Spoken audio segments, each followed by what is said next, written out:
Welcome home to USA Global TV and Radio. Ours is a place where dreams take flight, voices are heard, and stories are shared. This is where cultures meet, connections are formed, and ideas are transformed into action. This is your destination for authentic storytelling, diverse perspectives, and meaningful conversations. We're where global stories unite and bridges are built beyond all borders. Discover our world of education, entertainment, hope, and inspiration. Together, we're building bridges worldwide. Subscribe to our USA Global TV channel and download our USA Global TV app. Be our guest or join our team. Visit usaglobaltv.com. With heartfelt thanks to our executive producer, Dr. Jacalyn KERBECK, music scored by Yifei Tang from Cloud Road Music, creative direction by Paul Garcia, and I'm Al Cini, and I'm very proud to be part of the USA Global TV and Radio family. So join us here at USA Global TV and Radio. Make us your home for global connection. All rights reserved. This video and its contents are the exclusive property of USA Global TV and Radio. Unauthorized use, duplication, or redistribution in any form is strictly prohibited. Thank you for being a part of our global community. Let's inspire together. Good morning, good afternoon, good evening. Welcome to Judgment, the Hidden Sin. I'm Dr. Jacalyn KERBECK here on USA Global TV and Radio, and our show today is brought to you by ProFit for Teams, Mr. Al Cini and Lisa Manioki. Thank you so much.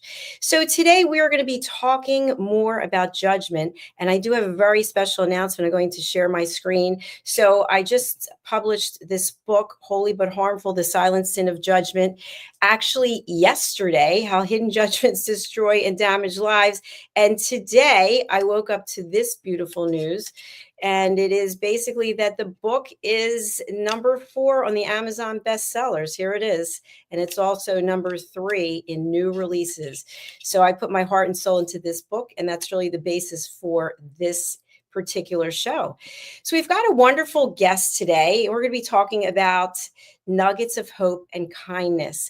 Our guest has been on some of our other programs, and she's an author, and she's also a podcast host herself. Her name is Kim Lengling. Hopefully I got that right. Kim, welcome to the show. Good to see you. Oh, you got it perfect. Thank you so much. It's so lovely to see you again. Thank you. Thank you. It's so nice to be here with a fellow broadcaster. I love it. What's your experience been? Well, I've been doing it. This is my 5th year with the podcast, and I just continue to learn as I go. And my experience has been actually wonderful. I have met, and I'm sure as you have, amazing, truly amazing people from all over the world. And it's just been blessing after blessing. I have to say that is probably one of the greatest gifts, is that we get to meet people from all over the world and we don't have to go anywhere. Although what I've been doing this past, the last 6 months, is I'm actually traveling to places and meeting people who believed in me from the beginning, which is really kind of cool to actually give somebody a hug or shake their hand and say, thank you so much for being there. Yeah. How awesome. It's amazing. So we're talking about judgment today, and judgment comes in many different forms. And what I found through my research is that sometimes judgment is in ways that we had no idea. For example, passive aggressive behavior, or bringing up the past and throwing it in someone's face is filled with judgment. And just everyday comments like, you look great for your age. And that's, kind of like, wow, you had me at hello, and then you had to go. Right. So what has been your experience in judgment? What stands out for you the most when you feel like, wow, I was really being judged, or I was the one judging? We've all been there. We've all been judged or the one judging. I have found, and I've recognized over the years, that I am guilty of judging myself harshly, more so than others. I'm in a certain season of my life. That's how I like to say, a certain season of my life that I don't care what anyone thinks about me. I don't care what their opinions are. I know who I am, and I know my worth, and I know what I'm doing and where I'm going. But over the years, judgment, yeah, you do take it at different, I think it's much more powerful at different parts in your life. As a younger person, I took it harshly, and I would respond in the same manner. I would immediately become defensive.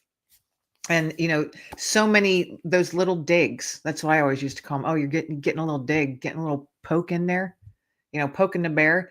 And I would poke right back. And now I just kind of let it roll off because it's not worth my energy. And I figure, and I'm guilty of judging too. And when I do, I ask for forgiveness, or I try and catch myself and say, oh, that sounded so judgmental. I am so sorry. But back in the day, it was like, I'm just going to throw it right back in your face. You're going to mess with me. That's kind of how I was, And at times I'm still like that, but I know when to bite my tongue, because the judgment that comes from others, that's their issue. So if someone's judging me, that's not my problem. That's their problem. That's how I look at it now. I love that. Thanks for sharing that. And the fact that you brought up judgment about yourself is so important, because it really does start with us. I know I find myself calling myself names like, you're so stupid or idiot. Why did you do that? And I live alone, so I talk out loud sometimes. It's funny. I was just at the gym yesterday, and this woman was in the corner talking to herself, and I thought, okay, she probably lives alone. I thought, I get it totally. I wasn't judging.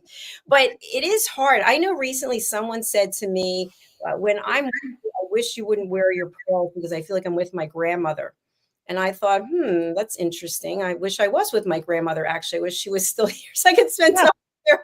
But it's those kind of comments that you wonder what is under the surface of that. So you just brought up a good point when you said it's usually about the other person. Can you elaborate on that? I've found that unhappy people judge the most. That's just been my experience. I know when I'm unhappy, I find myself judging other people.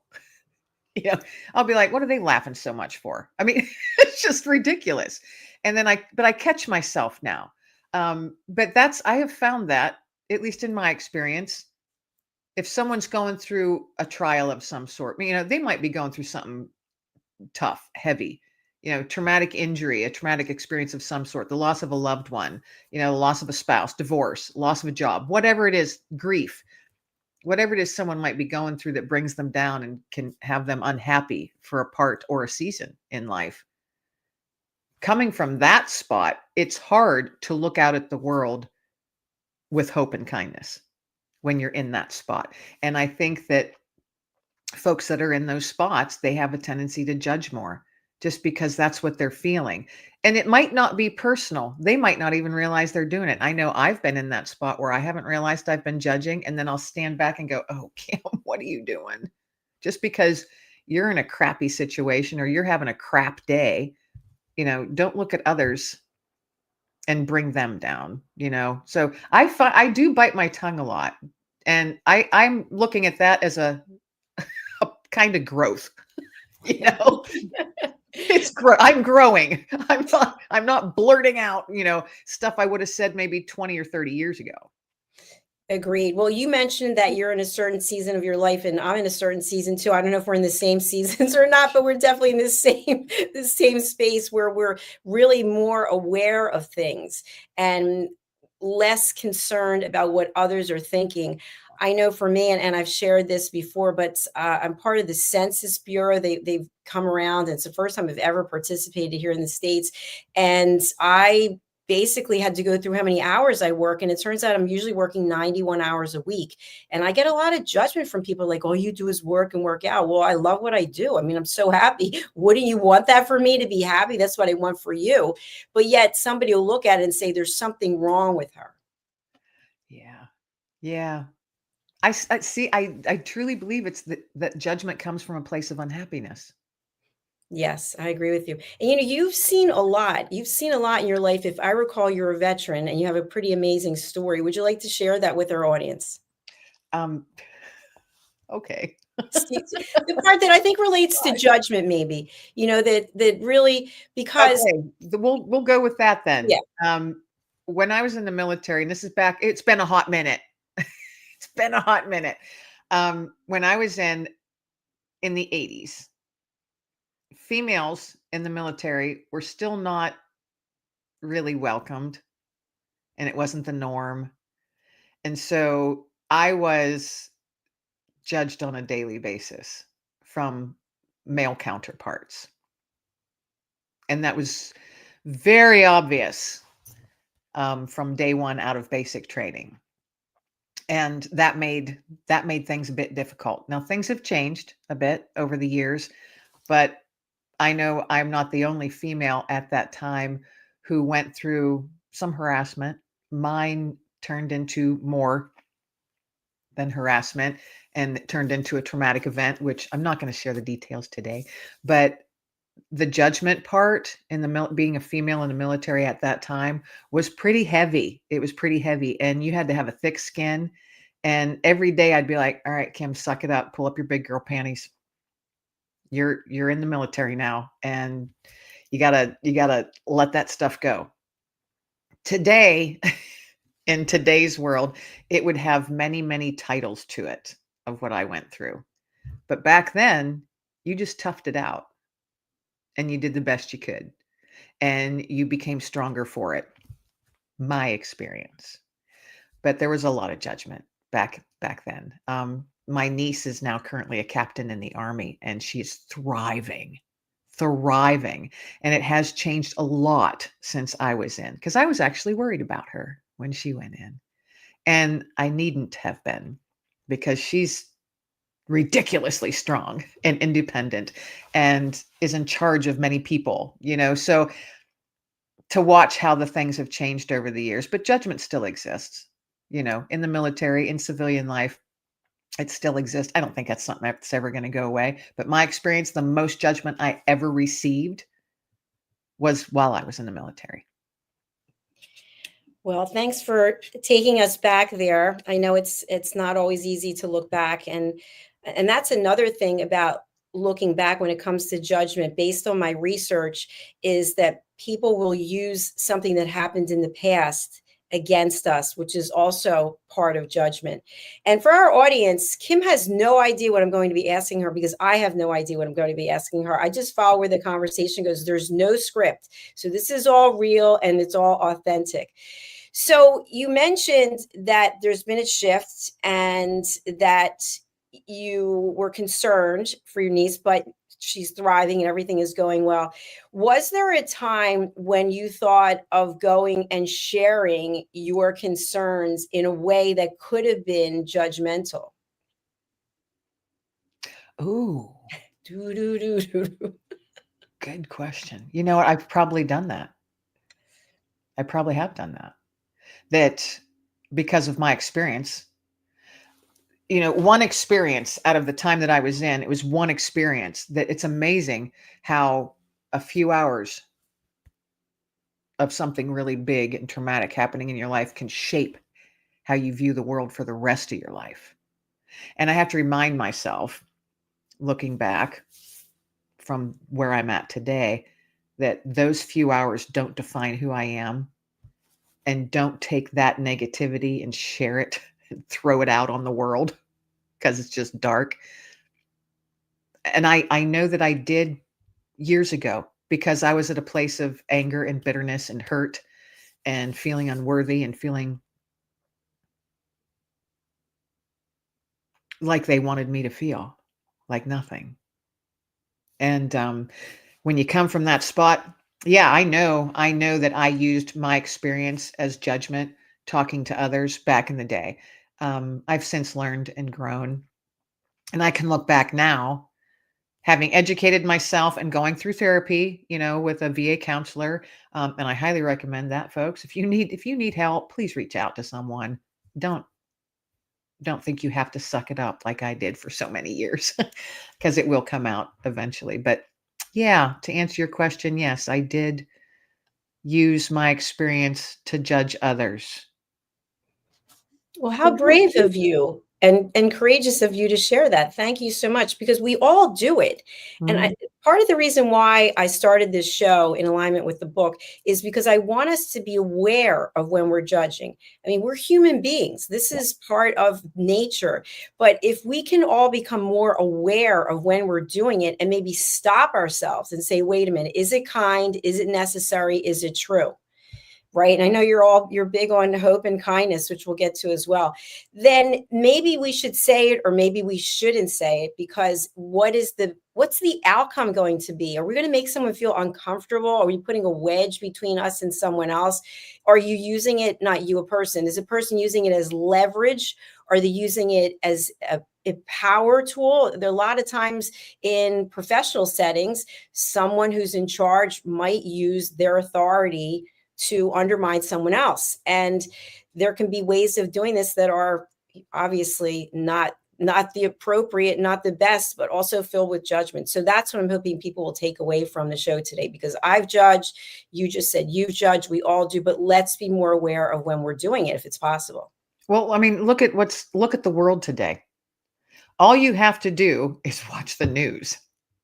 And it's nothing but judge, judge, judge, war, war, war. Where do you think all that stuff starts from? Judgment. Exactly. It's like a plague. It's true.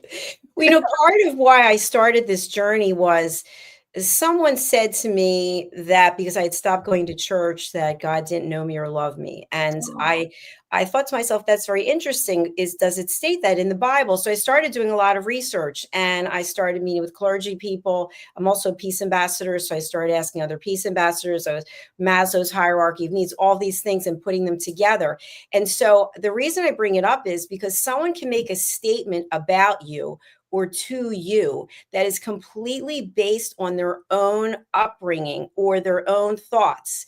So because someone might believe in something so strongly, and maybe in their mind, they're thinking, oh, I want the best for you.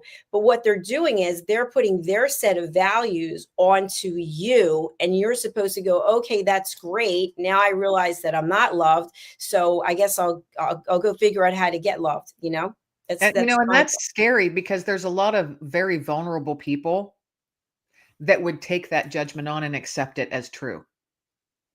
Now, I personally don't and won't, but there's a lot of vulnerable people out there. And I think that's why you see a lot of these strange groups happen. Like the only first thing that's popping in my head is Waco. If you remember that back in the day. I mean, these cults and stuff, those people were very vulnerable, and they were believing what they were told. For me, my own self, because that's all I can speak for is myself. I educate myself as best I can. Like you said, you're like, well, is that in the Bible? And you started talking to clergy, and you started talking to all these other people. To me, the church is not a house. It's not a building. It's the people. Where two or more are gathered, I am there. That's from the Bible.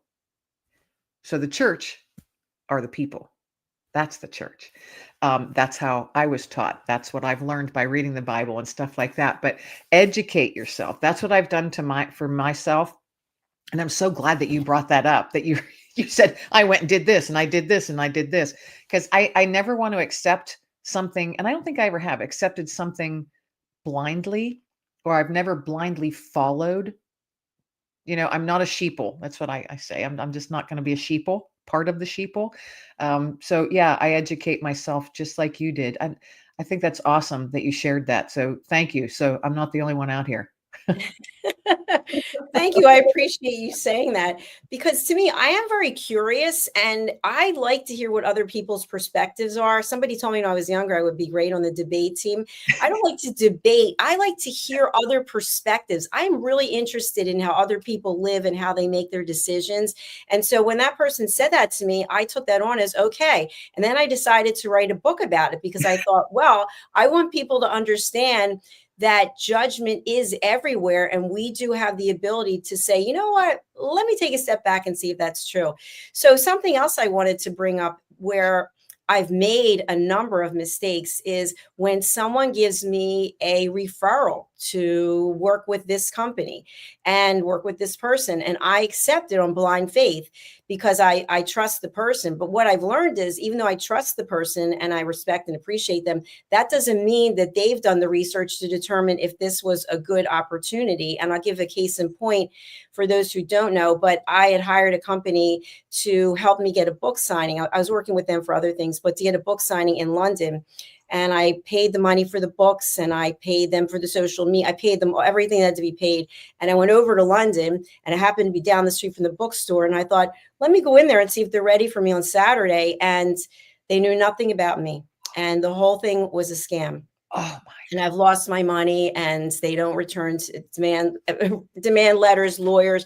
So my point was that I didn't do the research that I should have. I just made a judgment that I trusted them. So judgment can go in another way as well. So what I'd like people to take away from that is, when someone suggests that you work with someone or that you do something, do your own research.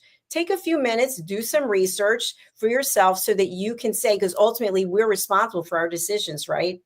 Absolutely. And I'm so glad that you said that. We are responsible for our own decisions. It's not anyone else's fault or problem. We are responsible for our own decisions. It's like, come on, folks. We're all big girls and big boys now. We can handle it. And if you make a bad decision or a bad judgment and it's on you, own it and then move past it. I love the story that you just shared. I mean, it's awful. I don't love that it happened, but hey, trip to London, silver lining, got to go to London. Sorry, but I try and find the good in anything, which is hard sometimes. But I've been in the same situation. I didn't travel for it, but I had a similar experience regarding a book and paid money, and it's not a small amount of money. And this was years ago. And I learned a big fat lesson from that, to never do it again, and to definitely do more research, because I was given a really good spiel and I fell hook, line, and sinker for it. And then later on, months later, I'm like, Kim, you know better. You fell right into that. But now I'm also much more aware. And I think, if you start doing your research and things like that, it becomes easier to be more aware. What are your thoughts on that? I agree with you. And I think this is a great segue into kindness and hope. So when my father was alive, we were really close, but he would say to me that I was very gullible, and he would say, you'll believe anyone. And the truth is, I want to believe everyone. I want to believe that people come from a place of kindness and of empathy and compassion. And I know that that's not true, but I still today at 62, I still want to believe it. So how do you handle that? Because I know a lot of your platform and the work that you do is instilled in kindness and giving people nuggets of hope. So how do you mirror that, or maybe dovetail that with having, I'm going to say, common sense, which maybe I lack sometimes? I think we all do. We're all pretty stupid sometimes.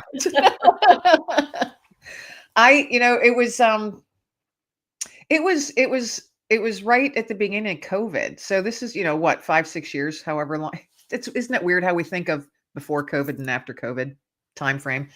But it was around that time frame where the world was just throwing fear everywhere. You couldn't turn your radio on, television on, phone on without having fear being thrown in your face. And my thought was, I'm not catching that. You're not going to make me fearful to step outside my own back door and things like that. And that's kind of when I started getting these little nudges, and I'm Christian. And so when I get those nudges, I firmly believe that they're coming from God. And I was getting these nudges saying, you got to give hope. And that was there for a long time before I did anything about it, but it kept sticking in there until the word hope started showing up everywhere. And I'm like, okay, I guess now I'm supposed to do something. And it's helped me when I say I'm interacting with someone and they've got a bit of an attitude or a bit of a tone coming at me. My first thought now, whereas before it'd be like, I don't need this crap today. Now I stop myself and think, wow, what's going on in their life today?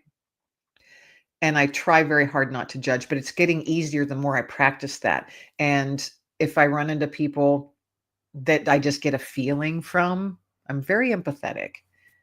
And I carry these little nuggets of hope with me. They're actual nuggets of hope.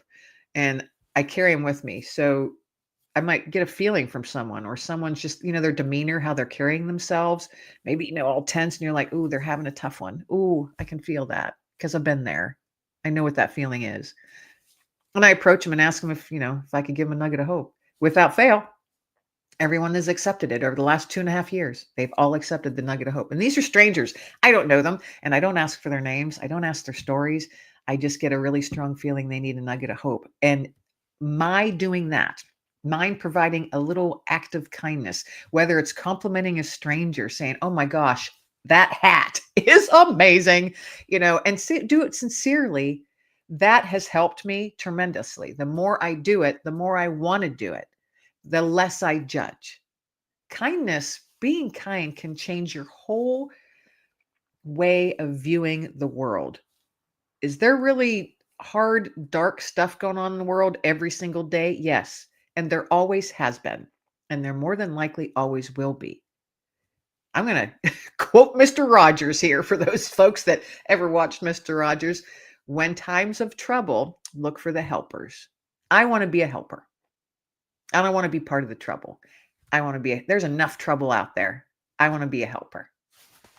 That is absolutely beautiful. And you know what I love about it the most is what you talked about is energy, really. And I found that when we are in this positive energy where we are giving back, where you're leaving a legacy of education and hope and inspiration, and I hope that what we're doing here is leaving a legacy of education as well, you're drawn to people with the same energy. Yeah. And you find compassion and empathy for those who don't have it, because I don't want to use this word because I was not this for so long, but awakened, I guess. I don't want to say, but I really wasn't aware of how my own behavior was showing up in the world, how I was carrying myself.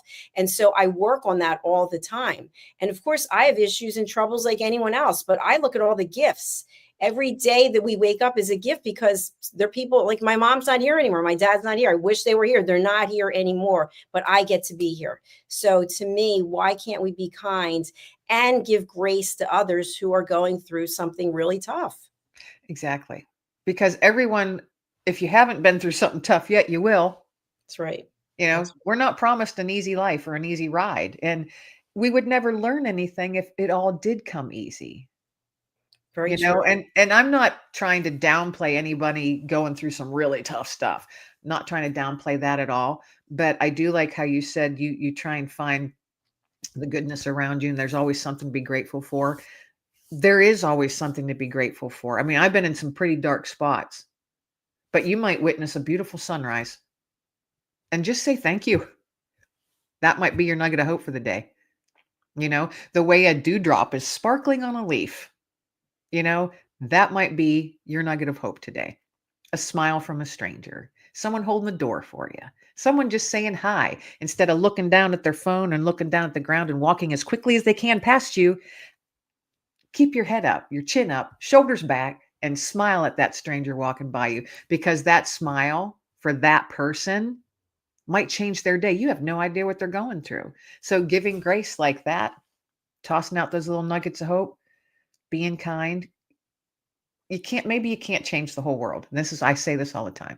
I personally cannot change the whole world, but I, by golly, can change my small slice of the world for the better, one nugget of hope at a time. And I'm just going to keep on doing it. I don't care how cheesy it sounds. I'm going to keep on doing it.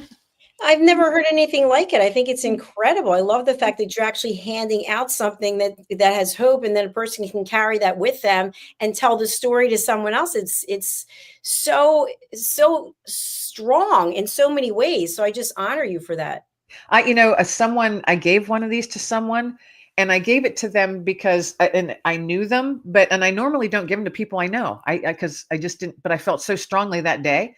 And she had nothing going on in her life. I personally know her, but she called me up and messaged me a week later and said, I'm so glad you gave me that nugget of hope, because I gave it to the person who needed it the most. And I was like, oh, that's why I gave it to her, because she passed it on. It was just, I mean, it's little stories like that come back to me. I don't hear them all, obviously, because these are strangers, but a few times I've gotten private messages through Facebook or LinkedIn, and they're like, hey, you the hope lady? I got one of these. And I'm like, oh, I am always so humbled. Now, it's only happened a few times. I've handed out a lot, and I don't know the people, but there's been 2 or 3 times that I've actually found out about it through other people. And it's brought me to tears. and it's humbled me so much. And then I know that that's a reinforcement. You keep on doing what you're doing. And that's coming from up there. You keep on doing this. This is what I want you to do. And you know what I've found also is I find when I am having a rough day myself, because I have them, I live with PTSD, I live life, things happen. And I have found that if I hand out a nugget of hope or I give some kindness to someone else when I'm having a bad day, that lifts my spirits. That helps me through that, helps me over that hump. So being kind is not only helping others, you're helping yourself too. Absolutely. Absolutely. Spot on everything that you just said. And I think to your point about being in the right place at the right time or giving the nugget and ends up with someone else. I know I was at an airport for a conference and my flight was canceled. And so I had to stay at this motel that I think the Board of Health would shut down. And I was really not sure why the whole thing happened. And then waiting for the transfer the next day to go to the airport, there was a woman and she just started talking to me. And long story short, she was going through something really heavy, involved death of a relative. And she was going to go back. She had to go home first and do some things, but she wanted to go back and take everyone out. She said that she believed that her family member was killed. And I thought, oh my gosh, like I'm on a transfer going to an airport. And this woman, I thought, so I just listened. She was sobbing. She held on to me. It was probably a 20-minute ride. And I just looked at her and I said, I'm so sorry to hear what you've been going through. I can't imagine. I said, I'm actually a peace ambassador. And I feel like we were put together for a reason. And if I may share with you, violence is not the answer. That's not going to bring and so we had this connection and she hugged me and we went our separate ways. I gave her my card and she reached out to me like a month later and she said, you really saved my life. And I thought, that's so weird. Like, because of one thing to it, like, you just don't know. It's crazy. You don't know. you don't know who is going to be placed in your path or whose path you're going to be placed in. Absolutely. I was, do we have time for a short story? Please, yes. Okay. This is one that I will never forget this. I was driving home one day from work and I had to pick up a prescription for my dog at the vet's office. And I was just tired. It was a long, very, very stressful day at work. And I'm like, no, I'll just pick it up tomorrow. I don't feel like dealing with a full waiting room full of people and animals. I'm tired and I was crabby and cranky and so I needed to take a left to go home or go straight to the vets.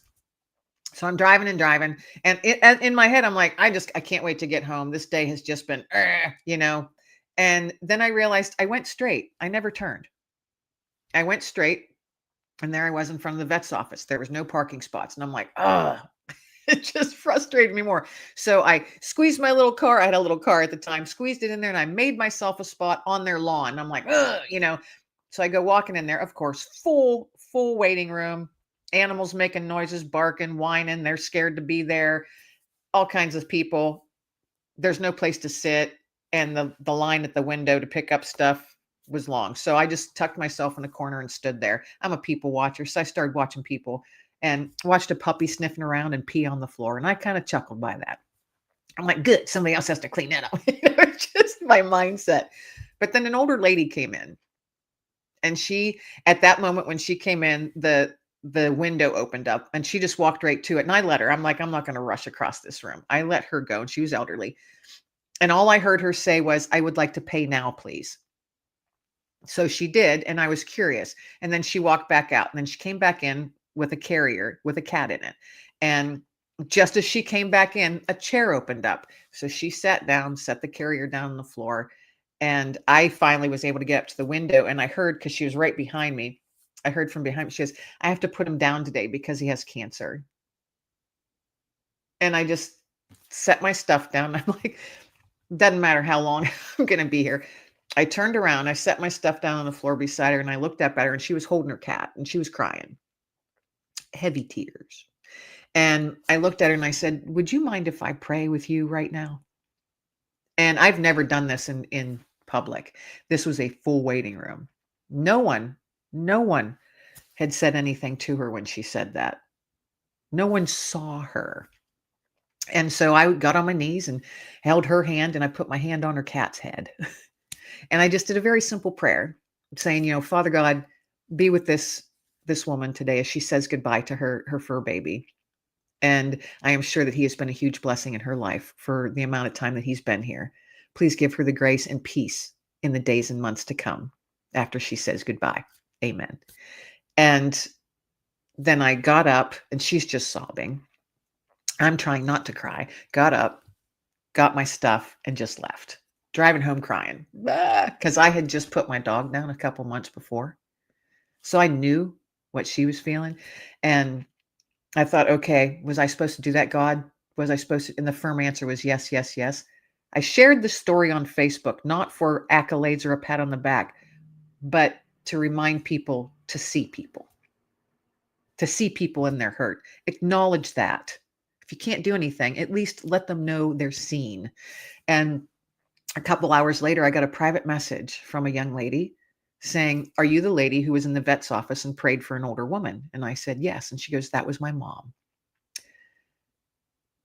My dad had just died 3 months before, and this cat was the last pet that they had had together. And so now she was truly going to be alone. And she was so thankful that a complete stranger came and knelt on the floor and prayed over them. She goes, so I want to thank you on my mom's behalf. I'm going to start crying. We're going to have to, we're both going to be sobbing because I'm back here trying not to cry myself. I'm like, get it together. But that's another way, just see people, see them, acknowledge them, let them know that they're seen in their hurt. Absolutely. And by the way, what a beautiful gesture that you did, that you really did change her life and you made her know that you saw her. While other people might have been judging, right? Watching what's going on, judging her. Why is she crying? So the cat's dying, blah, blah, blah. You never know. Or they were thinking, thank goodness that's not me. Right. Exactly. There was a lot of this. Everybody just automatically was looking at their phones. Just hiding. Yes. Hiding in the phones. And we do that.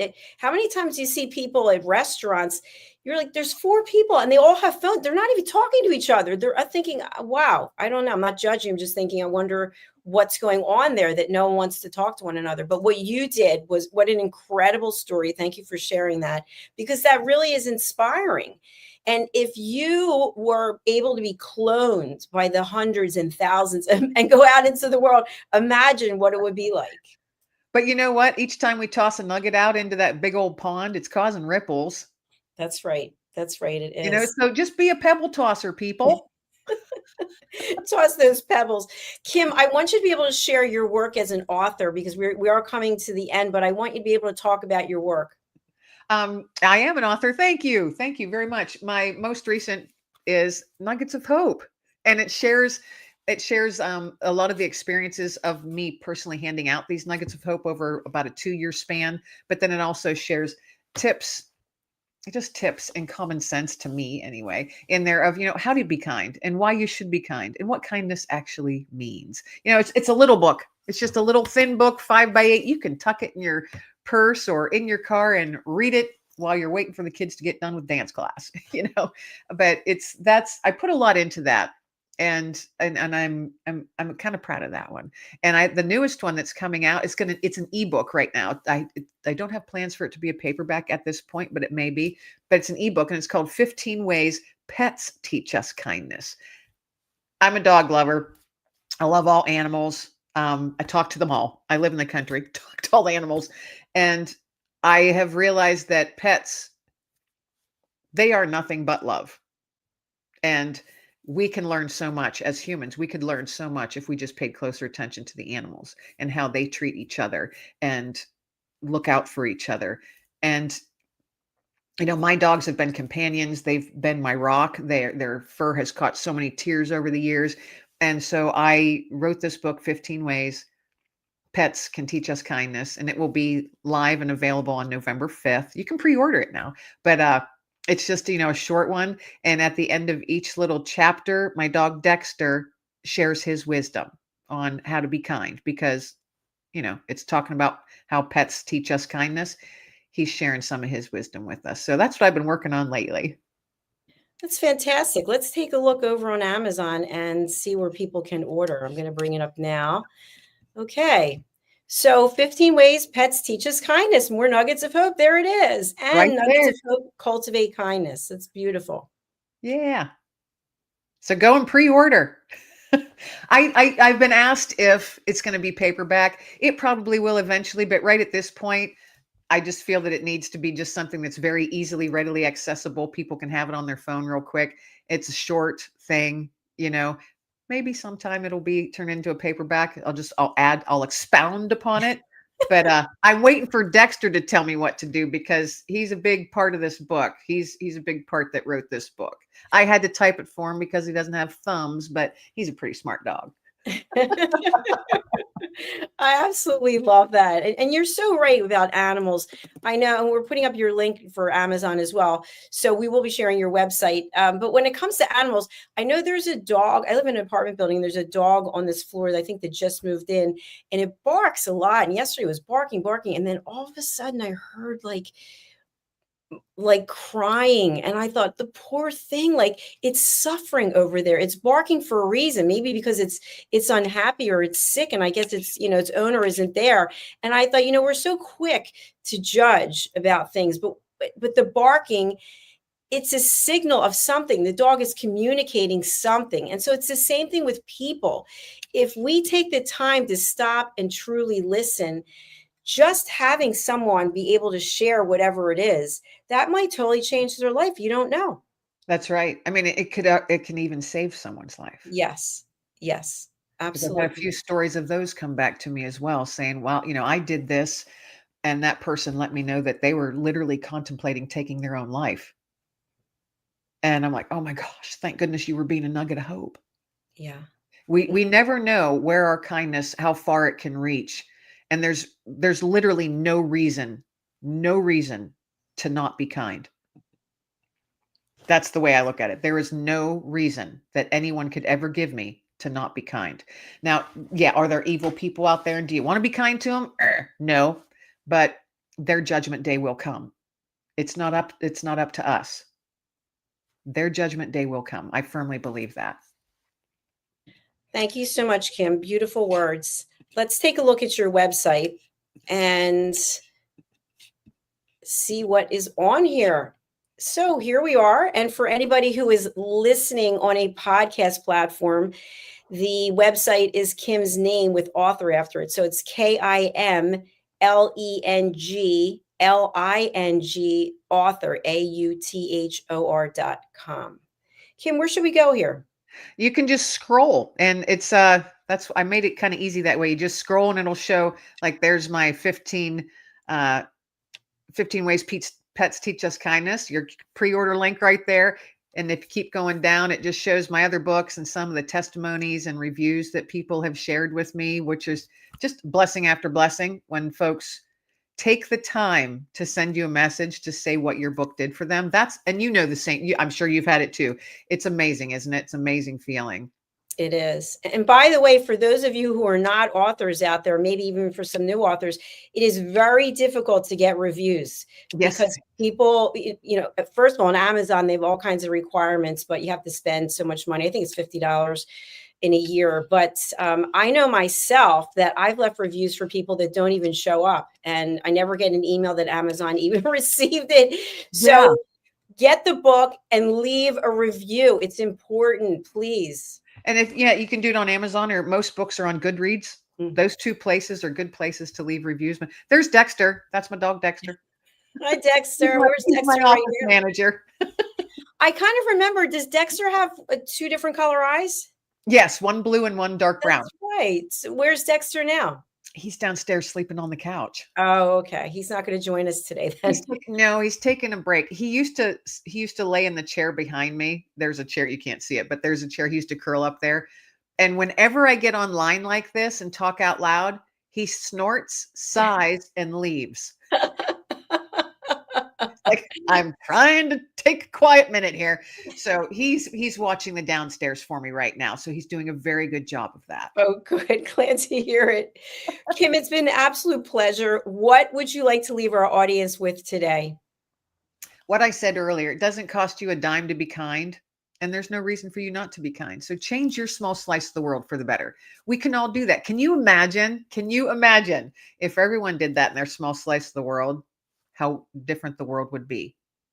Because being kind doesn't involve politics. It doesn't involve religion, any of those topics that might set you on edge. And some of those do set a lot of people on edge. Being kind has nothing to do with any of that. It's something that you can do not only to help yourself, but help your fellow man. And why wouldn't we want to do that? So toss out a nugget of hope.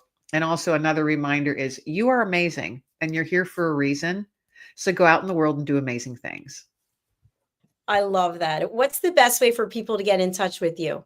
Hop onto my website and go to Dexter down there. And since he's the office manager, he will check out the emails that are sent and then forward them on to me, and I can get back to you. But yeah, I love to hear from folks. You know, if you've read the book or you just have an idea or comments or whatever, yeah, feel free to contact me through my website down where Dexter is on the contact page. All right. And what if people would like to be interviewed by you? For my podcast, Yes. reach out the same way. Go through there and reach out the same way, or you can message me through Facebook or on LinkedIn, whatever platform you're most on. My schedule is full for the rest of the year. I'm starting to book up into 2026, but yeah, I'd love to hear about your story and see if it would be a good fit for Let Fear Bounce. Fantastic. And the YouTube channel is Let Fear Bounce. We have it here on the screen. All right. Thank you. Thank you. It's been an absolute delight to see you again. Come back Yes. soon. Thank you. Yeah, thank you so much for having me. This has been a true blessing. Thank you. Thank you. I feel the same about you. I wish you well. Come see me on my other store, creating a world of possibilities. Yeah. Yeah. All right. See you soon. All right. Bye-bye. Bye. Please do reach out to Kim. I say that for every guest who comes here. You know, she spent her time and energy sharing her stories and expertise. So please do reach out. I'm going to put up her contact details again. You can go to her website. As she mentioned, everything is there. Scroll down. You'll see Dexter, the office manager, and you can contact Kim and Dexter there. You get the two of them. All right, we are going to be closing out for today. So my wish is, and this is how I've been ending most of my shows, is for us to take 5 peace actions. I mentioned I'm a peace ambassador. I've had a lot of training, and I want you to seek peace within yourself and others, okay? As we talked about today, giving grace, being compassionate. Reach out in service. And if you're thinking to yourself, I don't want to give money, I really don't want to volunteer, who is it in your life that you can lend a hand to in one way or another? And maybe it's just listening. Maybe it's putting the phone down and being present when you come home from work, whatever the case might be. Protecting the environment. We just had an incredible show on about plastics in the ocean and how this company, this team of people got together in Greece. I'm actually going to be meeting with them next week. They actually have put together animations to teach children about ocean preservation. And we're going to be doing an event of picking up trash on beaches. So there's something we can all do. Respecting diversity. I love to see people who don't look like me, who don't sound like me, who come from other parts of the world. It's so cool. Let's be curious and be a responsible citizen of the world. Let's live our life with grace and kindness. And if something happens to us that doesn't feel right, acknowledge it. Give the person grace. We don't know what someone else is going through. And if you need help, get professional help. There are plenty of people out there. I know just on LinkedIn, someone told me, and by the way, I didn't research it, so you can research if you want, but that there's over 6 million coaches on LinkedIn. So there are people there of professional capacity for whatever it is probably that you're needing help for. Thank you for watching. Thank you for listening. Just a cheap plug. I'd love for you to go over and pick up a copy of my book, Holy But Harmful, The Silent Sin of Judgment. It's out on Amazon in paperback and ebook. It'll be in hardback on Monday, and it'll be on in the bookstores probably next week. And there's a workbook coming after that. All right. Thank you. We look forward to seeing you for our next program. We'll see you again soon. Over to our sponsors. USA Global TV and Radio proudly presents Tracy Cram-Perkins, a dementia caregiving survivor teaching how to balance care with peace of mind. #1 resource for dementia caregivers. It's the book Dementia Home Care: How to Prepare Before, During, and After. Over 17,000 copies sold of this must-have guide. And now a testimonial from Tracy Smith. If I was to describe this book to someone who is going through a similar situation, I would underscore how important it is to have some sort of a tool or a guidebook to help you through certain stages. And there's so many, it's such an unknown topic to the average person. And to have this as a reference is essential. It's going to help you get through it personally, as well as help your loved one manage. To learn more, go to tracycramperkins.com. In a world full of noise, misunderstandings, and interruptions, master the art of listening with Dr. Jacalyn KERBECK. Dr. Jacalyn KERBECK is the listening mentor of USA Global TV and Radio and the Amazon #1 best-selling author of Mastering the Power of Elevated Listening. Elevate your listening. Elevate your life.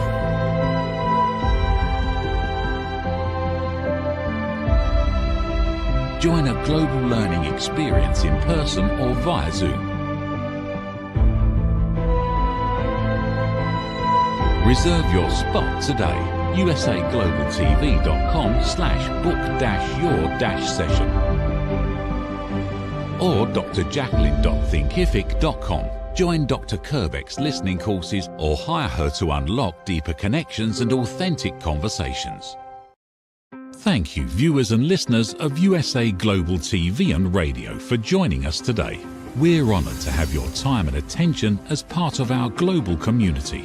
At USA Global TV and Radio, we believe in the power of authentic conversations, meaningful connections, and creating a world of possibilities together.